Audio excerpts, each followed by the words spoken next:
Thank you. All right. I think we can go ahead and get started. Well, firstly, thank you so much on behalf of Columbia Business School and the Black Business Student Association, and as well as the Media Management Association. We'd like to welcome all of you to this fireside chat featuring the one and only Elaine Welteroth and the trailblazing ChadSanders. So happy to have you two with us. We have an incredibly diverse audience today, which is amazing. We have friends from the Columbia faculty and administration. We have current students and alumni, friends and family from all over the US. We have friends in South Africa, from Amsterdam, throughout the Caribbean. It's truly a global community, so you're all very welcome. A little bit about me. I'm Rona Matthew, a current graduate, recently a new graduate of Columbia Business School, graduated on Sunday. Shout out to all class of 2020. Yeah, I'm an MBA specializing in media and technology. So we're hoping to get a lot of insight from Chad today, having, he's had a lot of experience in the tech world. So glad that we can get his perspective. All right, so I want to jump off with some quick intros. I'll start with Chad. Chad is a show creator, screenwriter, and author based in Brooklyn. Chad's first book, Black Magic, will be published by Simon & Schuster early next year. The nonfiction book explores lessons learned from Black experiences that can be applied to advance in business. He recently sold and is currently working on a TV series with Morgan Freeman and a feature with the Girls Trip producer Will Packer. His recent collaborations include Spike Lee, Angie Martinez, rapper T.I., and Real Husbands of Hollywood creator Chris Spencer. Chad began his career at Google, was formerly head of business development at tech startup Dev Bootcamp, where he lived in New York and Berlin. Chad grew up in Silver Spring, Maryland, and earned a BA in English at Morehouse College. Thank you for joining us, Chad. Thanks for having me. Yeah, feels like a long time coming, so we're so happy to finally have you here. Over to Elaine. Elaine Welteroth is the New York Times bestselling author and award-winning journalist and a producer and judge on the new Project Runway. She is known for her groundbreaking work at the helm of Teen Vogue, where she was appointed the youngest ever editor-in-chief at Condé Nast publication in 2017. She is now a leading expert and advocate for the next generation of change makers. She was recently appointed cultural ambassador for Michelle Obama's When We All Vote initiative. I'm still just so happy to hear that. Hearing her writings appear in the New York Times, and British Vogue, and the Hollywood Reporter. Elaine released her first book, More Than Enough: Claiming Space for Who You Are No Matter What They Say, in June 2019. Her debut literary work became an immediate New York Times bestseller and was the recipient of the 2020 NAACP Image Award for Outstanding Literary Work. Elaine lives in Brooklyn with her husband. Thank you for joining us, Elaine. Thank you for having me. And also, congratulations are in order. You are now, you just got married about a week ago on your stoop in Brooklyn. The whole world was watching. Zoom was involved. You looked gorgeous. Congratulations. Thank you so much. Thank you. Yes. Are you still beaming? Are you still floating? I've been watching her Insta. I'm just like, yes, love cannot be canceled. I am. I'm still on cloud nine. I'm still trying to come down from it all. It was a lot to produce and direct and let alone star in. So it took us like a couple of days to actually even process what even happened. And I think now, like a whole week later, now we're feeling the high from it because it was stressful, let me tell you.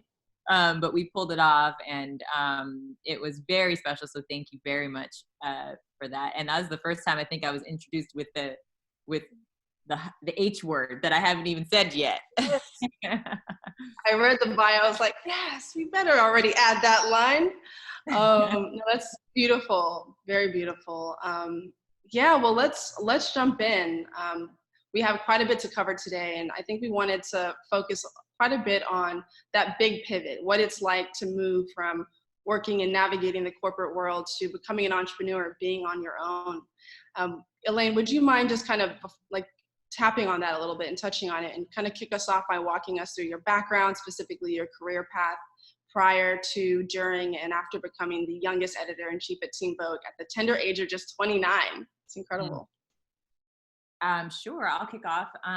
So just briefly, I can tell you, there were a lot of pivots that were involved in my career path to date, and I'm sure there will be many more in the future. I grew up in a small town in Northern California, and I didn't have any contacts in New York City, let alone in the industry that I was aspiring to work in. So that in and of itself required a big leap of faith to go after this career, in first in magazines and in media broadly. But I moved to New York City to work as an intern at Ebony magazine at the height of the recession. And at the end of that summer, when my internship was supposed to end, I never left. I just kept coming in, and I miraculously kept getting paid.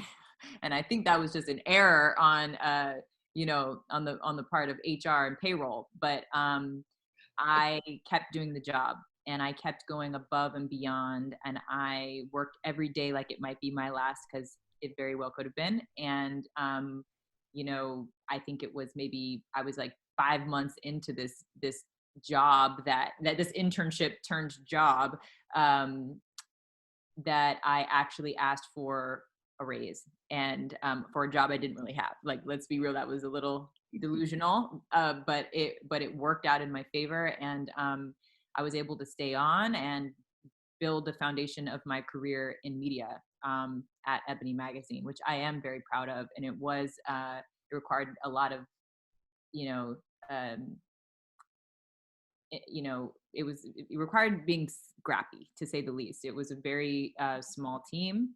As I said, it was the height of the recession, and media was extremely challenged at the time economically, but we were in the middle of pivoting the brand from, what it was to what it could be, which was for an older generation. We were trying to appeal to a younger audience. And so I learned a lot of kind of the essentials of what it takes to pivot a brand from working at Ebony. And I kind of took that with me as I moved on to Glamour magazine, which is a Condé Nast publication, completely different culture and work environment. Suddenly I went from being like, one of many Black people working all together to with one common goal in mind, which was amplifying and elevating Black culture, and then being the only one in a sea of white people in very corporate environment, trying to push this agenda that was really just mine, and trying to have my voice be heard, and in a very kind of overwhelming environment. And so then from Glamour, I went to Teen Vogue, and that's really where I felt like it was like the culmination of everything that I had learned in both my background at Ebony and at Glamour. And I worked my way up from beauty director to editor-in-chief. And then I decided to leave after kind of crossing off every single thing on my bucket list, and recognizing, the point. We can talk about this more later, but I think one thing that's important when you're identifying when to pivot or when to move is identifying the point of diminishing returns. And so I had reached the point of diminishing returns in this position that I was in at Teen Vogue, and I decided it was time to challenge myself, to take a leap of faith, and to pivot into entrepreneurial endeavors, and wrote my book, launched it last year. And the rest is history. Project Runway came up. It was a great opportunity. I'm adapting my book into a television show, and like the rest is being written. But while I was at Teen Vogue, I should say that I had the opportunity to moonlight as a TV writer, which is something I always wanted to do. I came into the magazine industry with a long vision. I knew magazines were just the first step, and that I wanted to work in television after that, and that I want to write all these books. And I had that long vision. So it was important to moonlight to parallel path that other dream of in TV. And I got the chance to do it with Chad.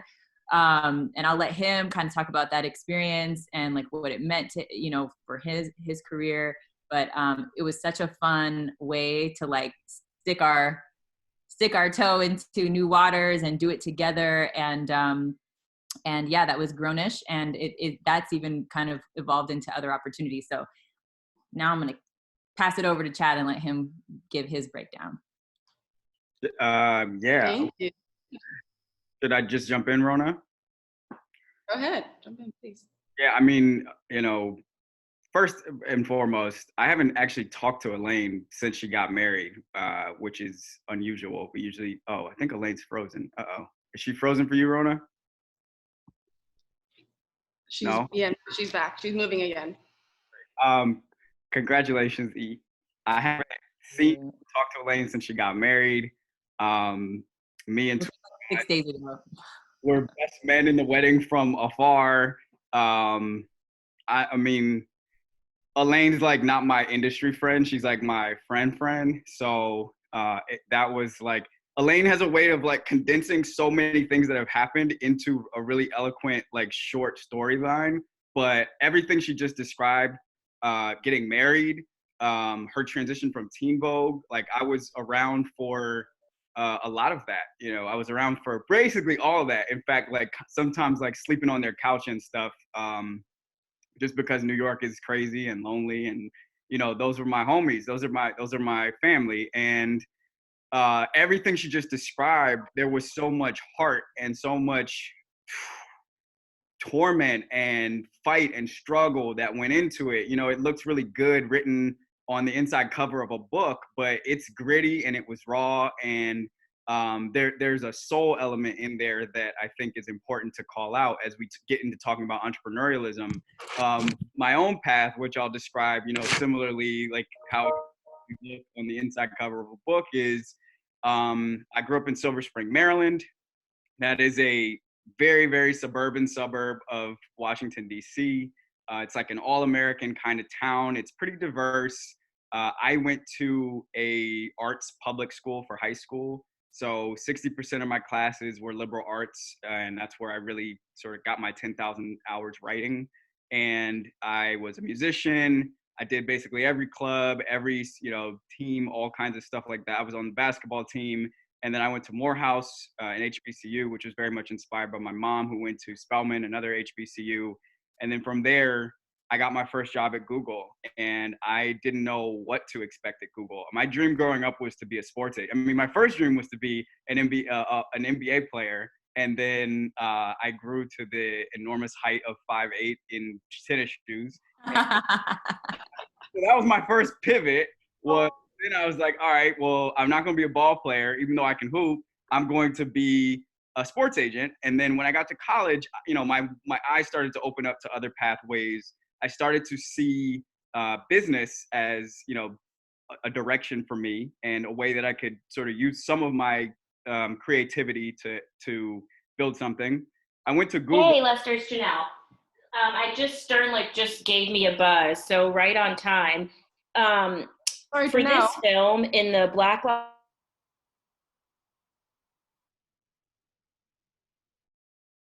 And can you guys hear me? Yes, we can hear you now, Chad. Sorry, I said the F word. Sorry.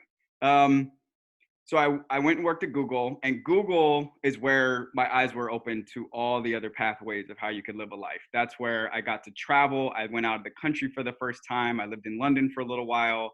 I got my hands on YouTube and HR and like different things that the company was doing with Google X. And I just could see that I could basically invent what I wanted to have as a career.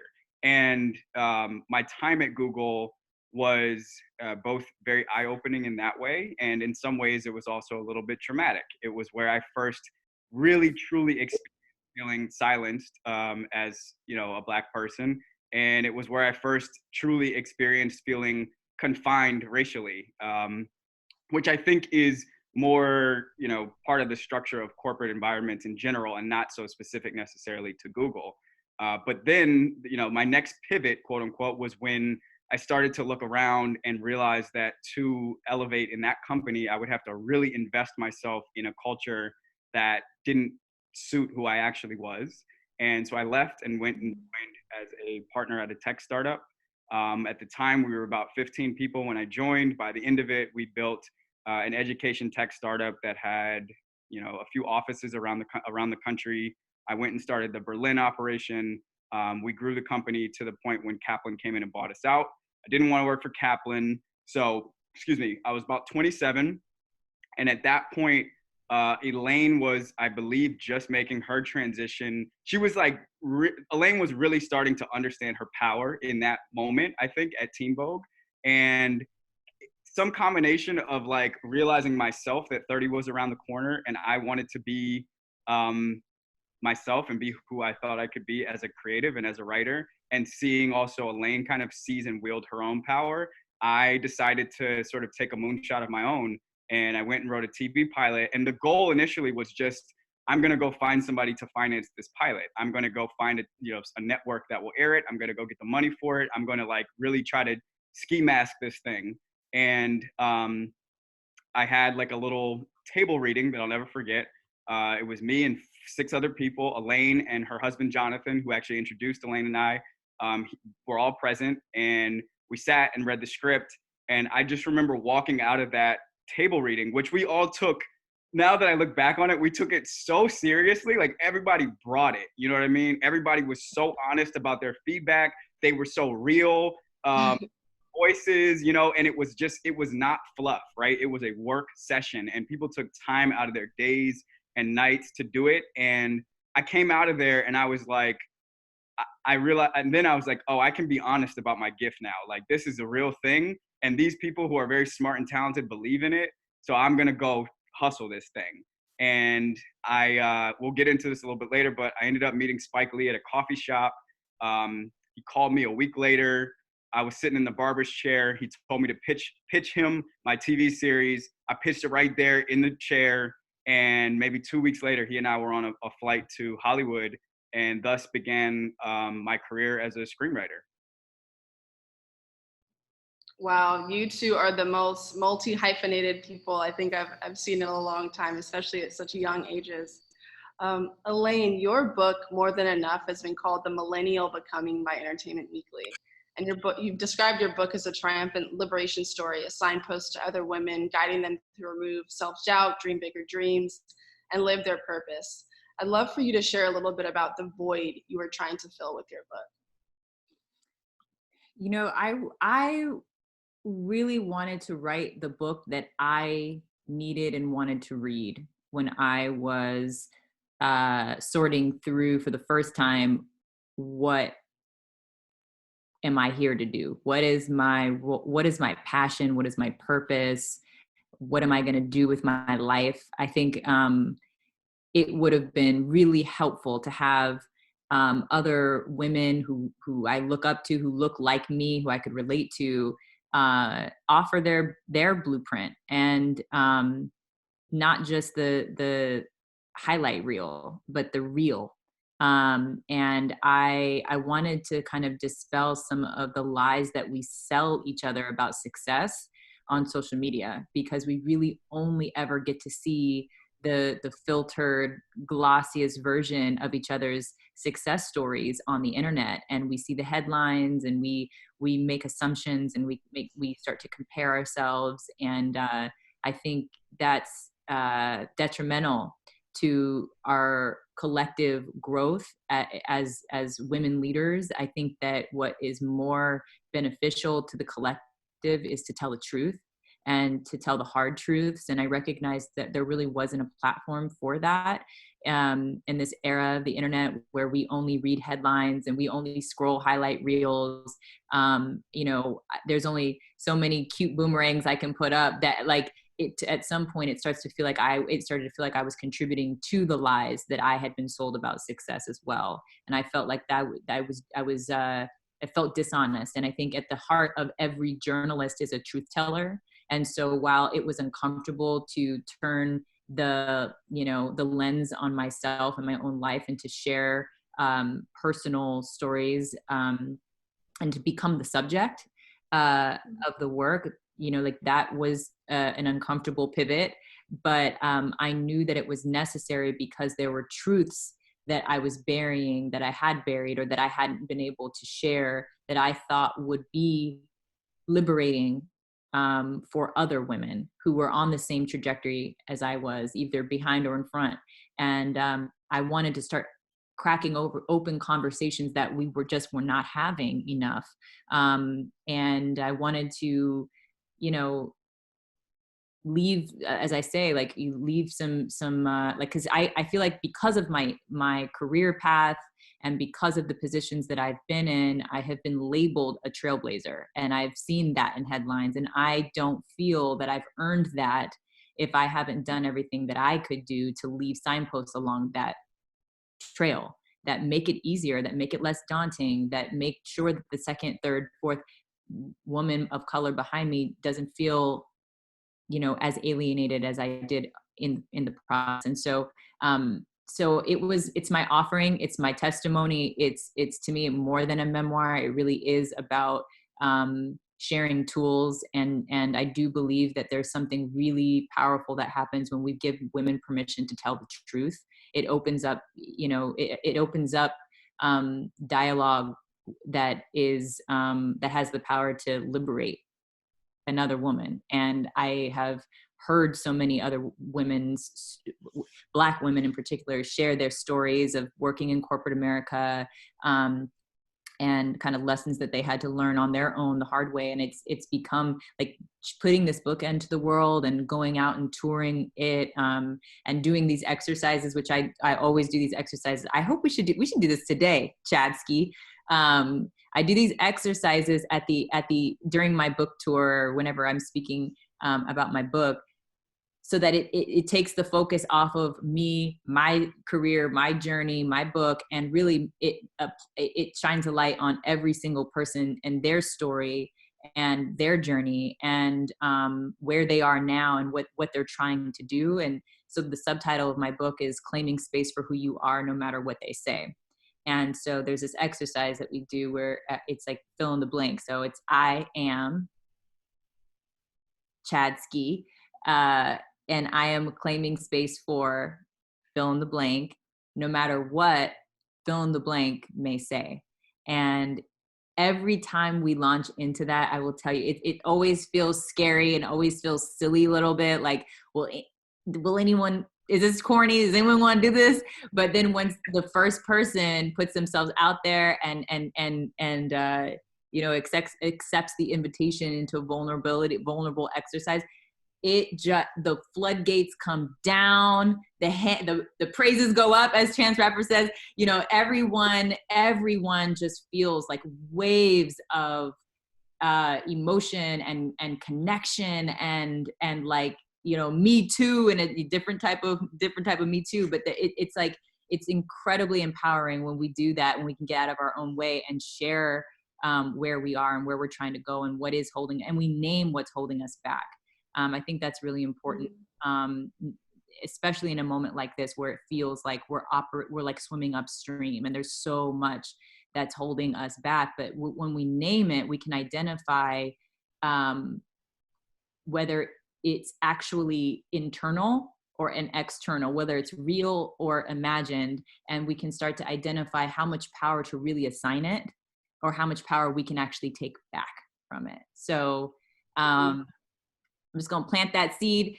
We're going to revisit that, Chadsky. Usually I don't give a heads up. Usually I just make you do it right there, but we'll save it for the end so that we don't stop the momentum. But I think we should do this. This is my vote. Let's do it. Okay. I have Thank you for that. But I hope everybody, by the way, everyone in the comment section, I love a Zoom comment section. You guys light it up. We're going to read this. We're going to respond. And I would invite all of you in the chat section to participate in that exercise. And you guys it's easier for you because you don't have to voice it and put your face and your name to it. Well, you put your name to it, but you don't have to put yourself all the way out there on video. So I do want to see this comment section light up with your guys' responses to that. That's all I got to say. Let's go. All right. And Chad, would love to learn a little bit more about Black Magic. Can you share a little bit about who you interviewed? Because you interviewed so many celebrities and, consultants, scientists, such a diverse group of Black talent. Would love to know who you interviewed and what some of the kind of findings were out of your research. Yeah, happy to. I conceived of this book in a lot of ways for very similar reasons. I had the idea in 2015. It was when I had just left Google to go over to the tech startup world. And I was sort of considering and honestly healing from some things I had experienced as culture shock. And I was thinking about what was the book that would give a young, early 20s, late teens Black person the hope and knowledge and wherewithal to forge a path in business. I at that point I was so inundated with messages about how hard it was going to be to build, to elevate, to be promoted, to make more money. And I was like, okay, I get it. Like, this is going to be really hard. I need something that's going to teach me how to navigate. And, I was very fortunate. I had two parents in my house. Both of them had postgraduate degrees. My dad's a lawyer. My mom was an MBA. And so like, I got a lot of that information in the house. But it wasn't fair for me to, and I also had mentors. I had worked at Google. I had gone to Morehouse, but it wasn't fair for me to have that information and to not share it. And to me, this idea of things we can learn from our Black experiences, however traumatic or disenfranchising, and ways that we can apply those things, to me, that's a lifelong journey. Like, this should be, book one of hopefully a set that I continue to amass over time. I'll say a little bit about the method of how I went in and explored it. Over about 2.5 years, I interviewed, I talked to about 200 people around the thesis of this. And of those 200, I found maybe 50 of them were willing to have like a full-on conversation about it. And many of them, celebrities specifically, were willing to say very stark and very jarring and very honest things about this topic. But many of them were not willing to go on record. And I think, frankly, a lot of people are scared of, could they lose a job? Will they not be able to pay a mortgage? Will they not be able to pay tuition if they say things that upset white people? And I can't blame them. I think, after I left Google, for at least 3 years, I was still afraid that not just like, was I afraid like, oh, I won't be able to get a job? I wasn't really worried about that. I was so steeped in the Google culture that I was like, oh my God, I might not be able to get a job at Google. I was that much in the Kool-Aid, right? So once I really distilled it down to maybe 25 voices of people who were willing to go on the record and say very stark things, I went in and interviewed them. I think my very first conversation was with Elaine. And from there, I reached out to pretty much anyone who was willing to talk about it, who I believed would have something interesting to say, but also who I believed would be honest. And out of the 25 who went on record, I think we're keeping probably 15 for the book. And then the rest, I'm sort of interweaving my own prose of my own journey, starting, as a suburban kid, going through college, going out into the world, and what we learned. And I'll tell you a few things and a few people that are in it.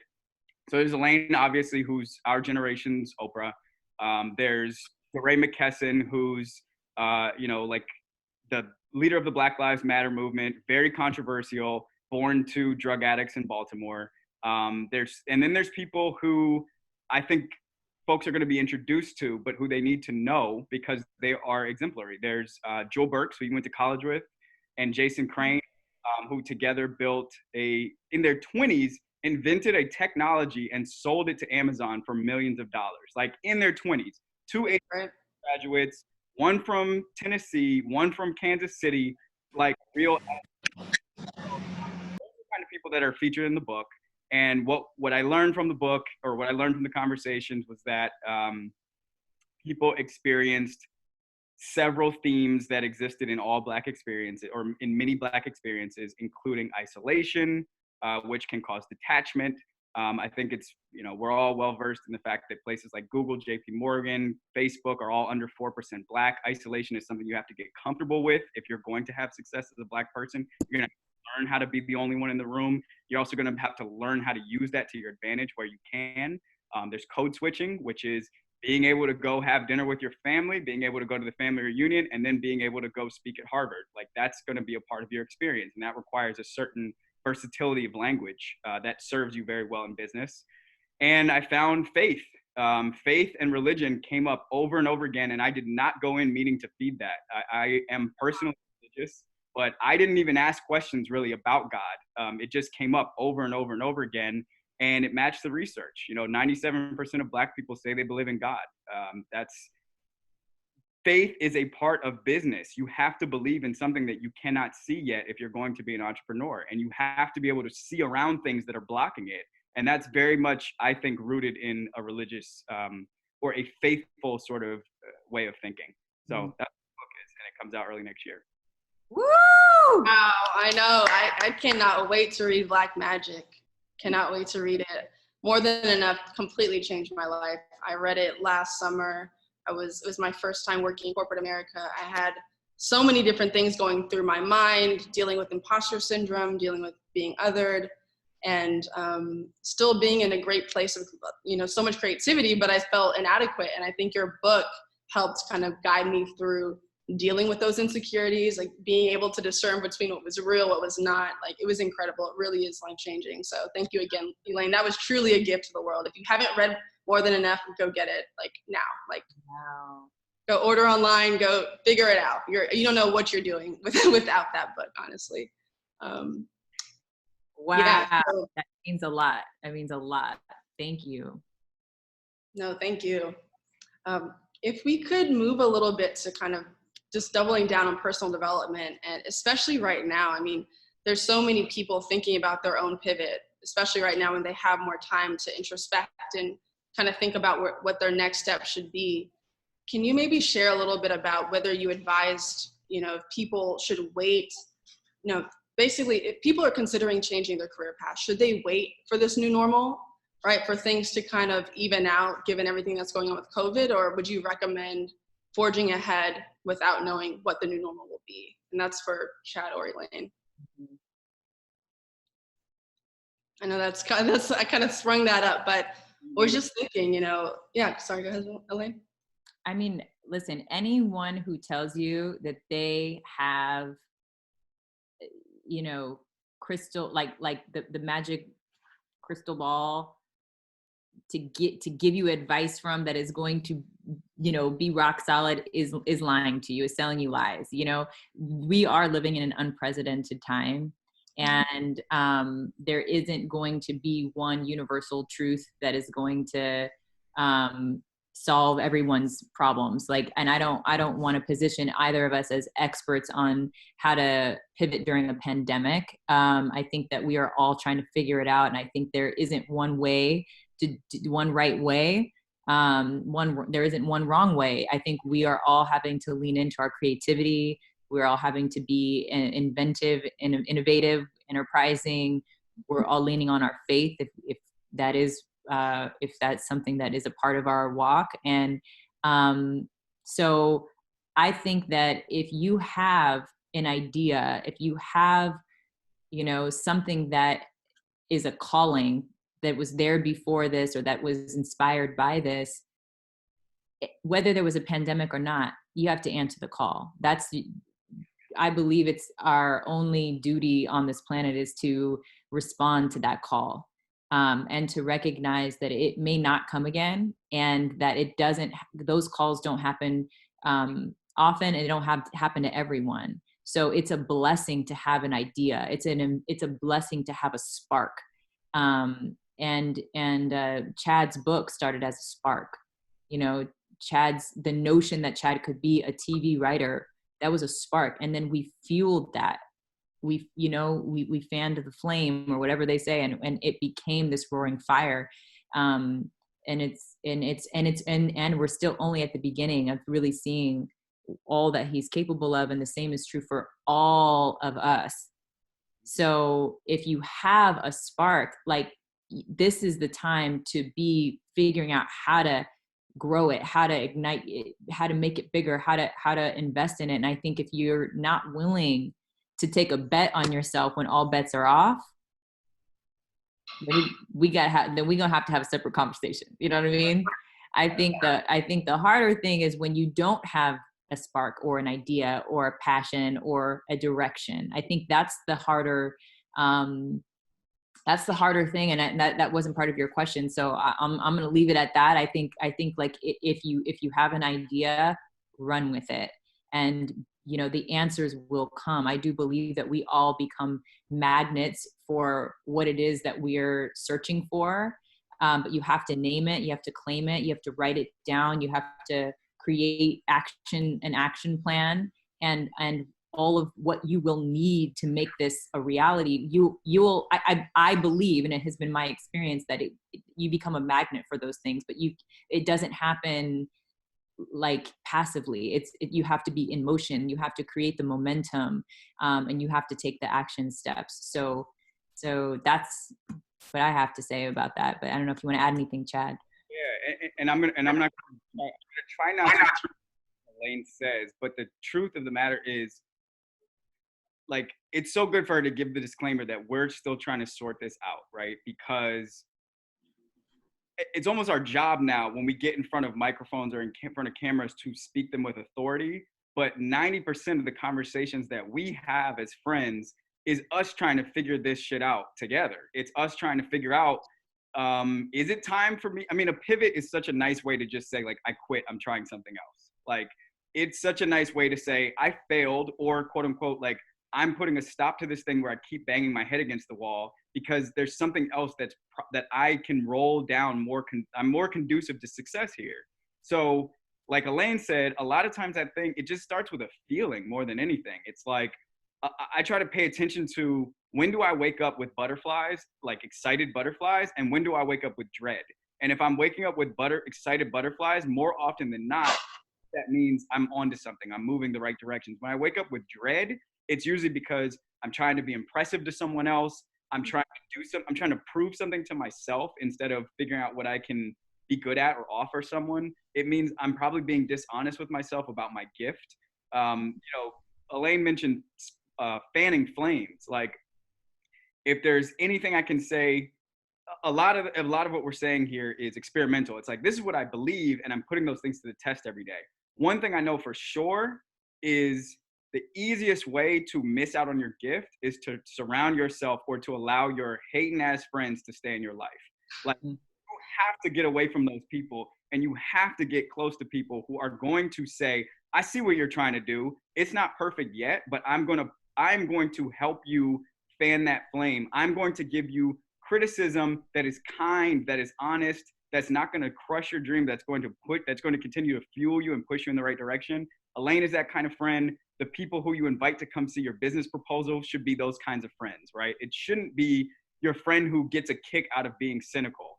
Cynicism is not enough to be an identity, and that's not enough to keep a friend. Like, people think that hard honesty is a signal of good friendship, and it can be, but like, it also needs to come with some understanding that this person's trying to get something done. They're trying to go somewhere. I'm going to help them do that. I'm not going to be so cynical and so quote unquote brutally honest that I just dampen whatever it is that they're working on.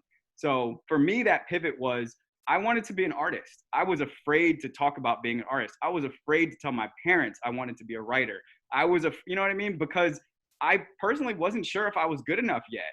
And I shouldn't say God put enough smart, sort of perceptive, thoughtful people around me to kind of see that I could do something and tell me, you're good enough, you're good enough, you're good enough, to the point where I didn't need them to tell me anymore.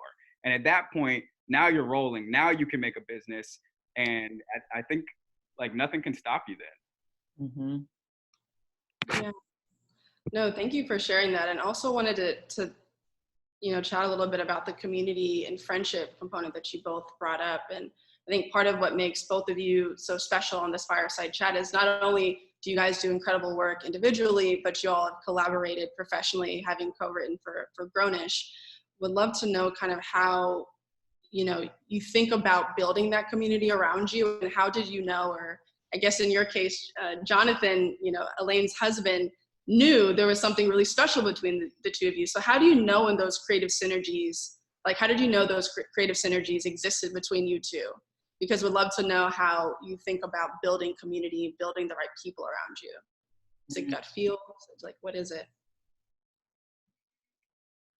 Yeah, I mean, I'll go. Elaine's giving me the you go first look. So I will say, yeah, I mean, I want to give huge credit to Elaine's husband, Jonathan. So I went to college with Jonathan. We were in the same fraternity. Jonathan and I are like, we're brothers. Like, we have lived in the same city every stop for the last decade. Like, I remember the first email, I think, when Jonathan reached out to Elaine to try to reconnect with her. It was like, when I saw the two of them together 5 years ago, I was like, but I knew that the day that came last week was like done. You know what I'm saying? Married in like 10 months, you know what I mean? But it's just like, I mean, now you knew. Oh, you knew this whole time. Now you knew. Everybody knew. Like, it was, I mean, let me not act like it wasn't, you know, there were ups and downs. Obviously there always are, but like, everybody kind of knew it was a thing right then and there. But it's a feeling, man. You know the people in your world who, like, you just know. You're like, I know this person is going to be successful. And it's not really about what they have going on right now. It's about the way that they approach hard things. It's about the way that they approach problems. It's about the way that when they get inspired by something, it's about how tenacious they are when they're like, nope, got to get it done. It's the tunnel vision, right? It's like, I don't care what this person thinks. I don't care what that person says. Like, this shit is about to get done. And, excuse me, Elaine is that way more than anybody. Like, what you see what you see as the outcome is this very creative, sort of spectacular wedding in the middle of coronavirus. But what you don't see is like 2 a.m. phone calls she's making to people around the world to ask for their advice on this color or that color, or like, you know, editing the same sentence over. Chadsky, like, do you think this word works better than that word? I'm like, well, I think word B works better. And she's like, okay, I'm using word A. I like that one better. That attention to detail, you just see it on a person. And, you know, what comes with that also, though, is like, when you are teammates, they're going to push you, man. Like, I just finished watching The Last Dance of the Michael Jordan thing, and I'm so inspired. But like, they're going to push you, right? They're going to push you. And if you're not ready for that, and if you can't withstand that, you're not going to be able to be in those rooms. But that is like, being friends with Elaine prepared me for, and if I'm frank, like, my family as well is this way, but like, being friends with Elaine prepared me to go sit next to Morgan Freeman in a pitch meeting, come out afterward, and he looks down at me because he's 6'2", and he says, you know, young man, like, you shouldn't say X, Y, and Z, like, don't do that next time. And to not be crushed by that, and instead to see he's trying to help me, that hurts me. I feel emotional, but like, I'm going to power through. I'm going to go to this next pitch. Like, those are the kind of friends I think you want in your life. They don't dampen you, but they do make you stronger with pressure. And I think that's what Jonathan saw sort of as a friendship and a partnership for us. And I got to give credit to Elaine. Like, we've had tough parts of our friendship, and we work through them, and we hustle, man. We just hustle. Straight up. Yo, iron sharpens iron. So you can't afford to have no weak ones in your immediate surroundings. Like, iron sharpens iron. I want to be surrounded by the sharpest, the sturdiest, the realest individuals I possibly can, because it's only going to make me stronger. I remember my first love's dad, who was like a father figure to me. He used to say, you know, Elaine, he goes, if you put a fool and a wise man into a closet, you're gonna get out either 2 fools or 2 wise men. What you gonna be? You gonna be the fool? You gonna be the wise man? And like, it really stuck with me. It's like, I remember being in college and being like, looking around, like, when it hit me, like, oh shit, I get to decide how, like, what I'm going to be in this world. And then I have to figure out how the hell I'm going to make that happen. And no one has the answers. I have to find them and invent them. And I have to invent the next stage of my life. And then the one after that, like, when the reality of that hit me, it hit me like a ton of bricks. And I started really interrogating the people in my surroundings. And it started to feel, I was like, oh shit, I'm surrounded by fools. Oh Lord, I gotta edit. I gotta edit, because if I don't, I'm gonna be the fool 20 years down the line who's like, damn, I never made it happen because I didn't have the right people around me fanning the right flames, you know? So I backed away from the people I was hanging around with, and I got really close to God, and I got really still and really quiet, and I prayed for friends and community that would be like-minded and that would help me in this pursuit of excellence. And I was patient, and I'm still patient. I'm still editing my life. I'm still very sometimes to a fault critical of the people in my life and how and what the effect that they have on me. But I also recognize it comes from a place of recognition that we are all interconnected. So your struggle is my struggle is your struggle, my success is your success, and like as they say, you know, a rising tide lifts all boats. So I like to surround myself with people who have that same mentality, who understand that they must win, not just for them, but for me and for her and for all of us. You know, it's about the collective, you know, rising of a people, and we are contributing to that, or we are taking away from that. And so failure is selfish in a lot of ways. It's like you are robbing the world of something that you were meant to give birth to in service of the community. And so I like to surround myself with people who operate with the same sense of purpose and mission and urgency, and you know, and yeah, who will tell you the truth. When Chad that was hilarious about calling in the middle of the night.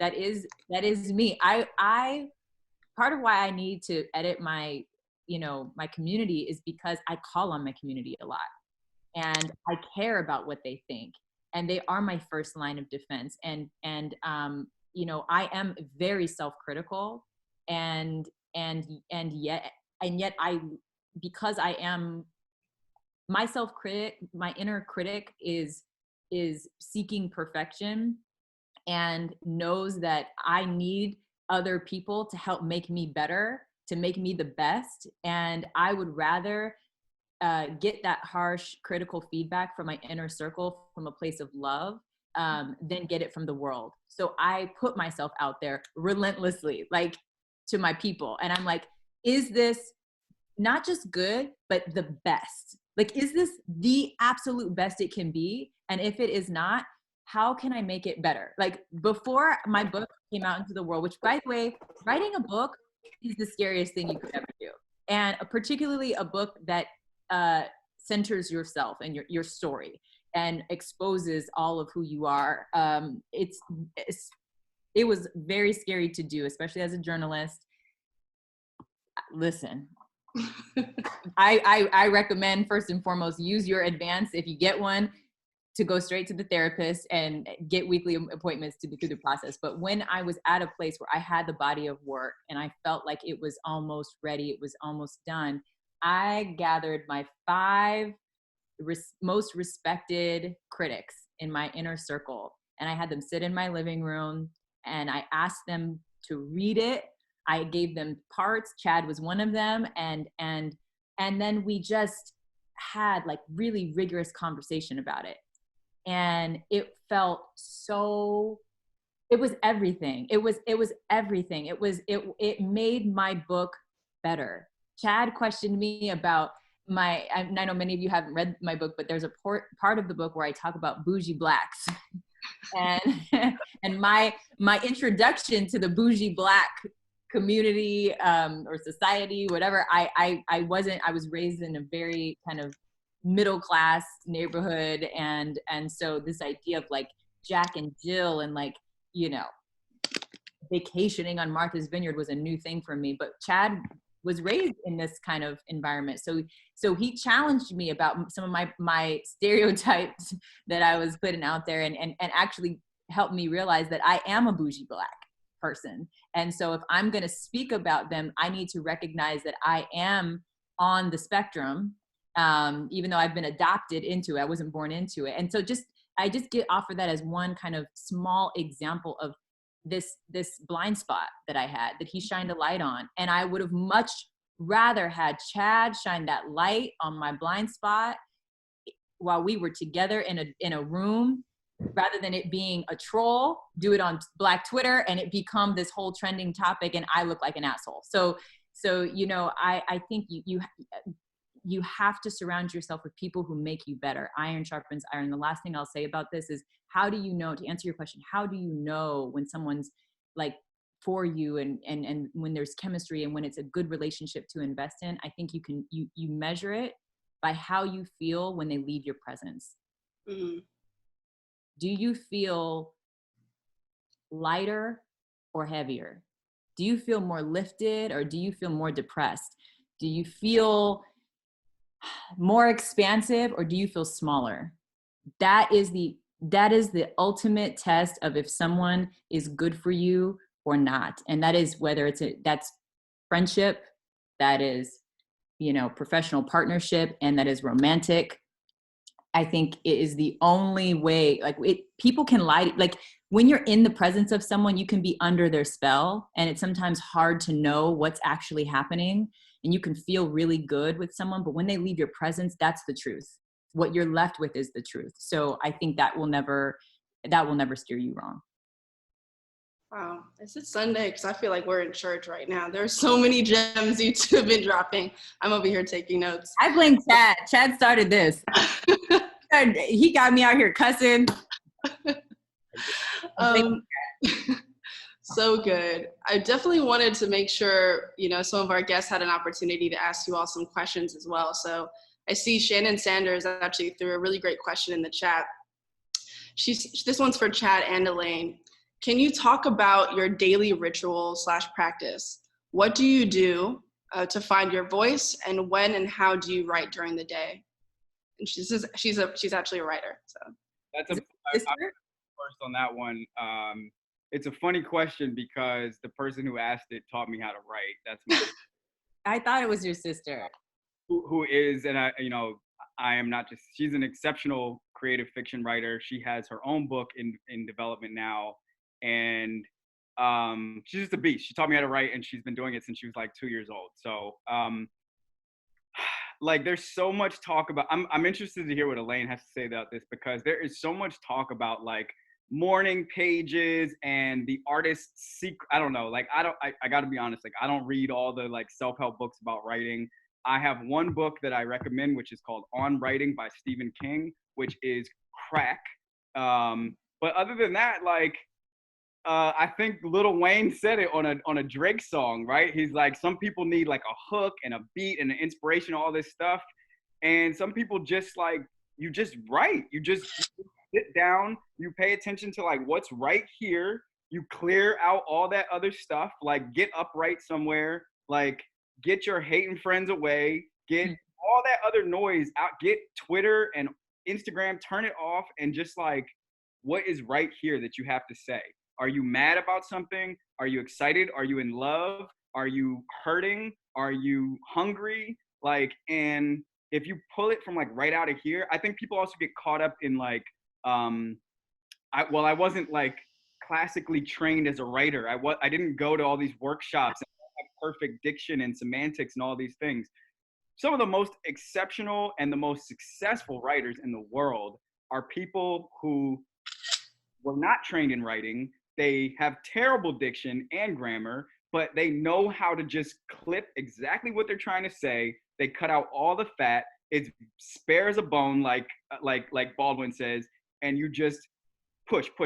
You just churn that thing right out of your brain into the machine, and then you go back and you read it, and you take out anything that's not the message. Take it out. If it's not the message, take it out.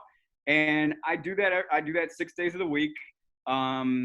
Probably usually between the hours of, 1 p.m. and 9 p.m. I try to get like 5 to 6 really solid hours in there. And before I do, I go for usually like a 1 to 2 hour walk, and I get off the text machine. I don't look at the internet. I just like what am I trying to say? Or like, what is God trying to say through me? And just clear the space for that. And that's it. That's my answer to my sister.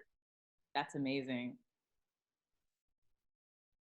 Do you want me to add, or I don't need to add? I think he said everything. I think he said everything. Covered everything. Yeah, I do. I think it's yeah. Chad, your writing hours changed. They used to be from early in the morning until 4 p.m. I mean, not to go into, but this whole new way of living, coronavirus way of living, like is it's tragic for all the reasons we know it is. But in this particular way, it's been such a gift to just have space to just get it in. I have the energy now. And I think what you said, you also hit the nail on the head. Nobody's stealing my energy, so that when I sit down in front of the thing, I still have it and I can give it more than the hours I could before, where I had all these other people's voices in my head clouding the message. You know what I mean? Yeah. Yeah.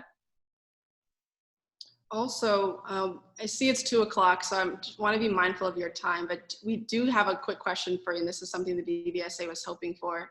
If you guys could share any resources, are there any podcasts, go-to authors, series, books, writers, anything informative and inspirational that you could share with us?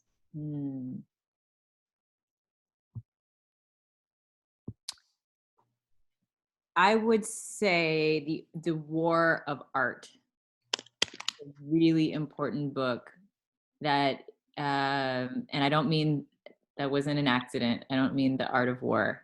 It's the war of art, and it deals with combating the inner resistance that we feel every time when we get in our own way, when we're trying to produce something in the world, we're trying to say something, trying to launch something, write a single word. Like there is this inner resistance that we have to overcome in order to do our work. And it's something I actually need to get back into reading. Every time I pick it up, I find it to be really it's just like a cold shower. It's like a slap in the face. It's a wake up call. And so if you feel like you're stuck in a creative rut, that is the book to reach for.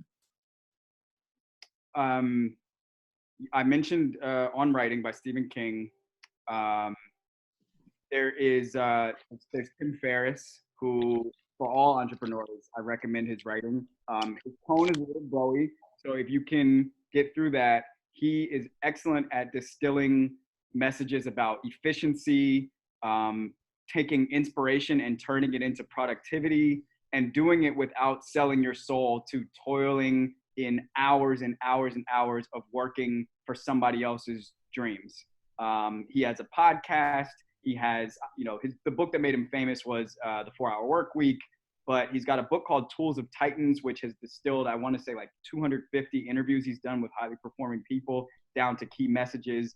I think for MBAs, for people whose brains are inclined toward building and creating businesses, it's really, really valuable stuff. I love personally Bill Simmons, who's a sports writer, but he's so much more than that. He runs The Ringer. He's an exceptional businessman. His brain is just like full of information, and he interviews people, and he knows how to just get right to the messages that you need, kind of across all disciplines. So I would really emphasize that. And then I get a lot of information from music. Music is short form storytelling, and no space to be dishonest. It's like it's just the message is there. The message is there. So hip hop, especially if I'm keeping it real. So that's where I would go.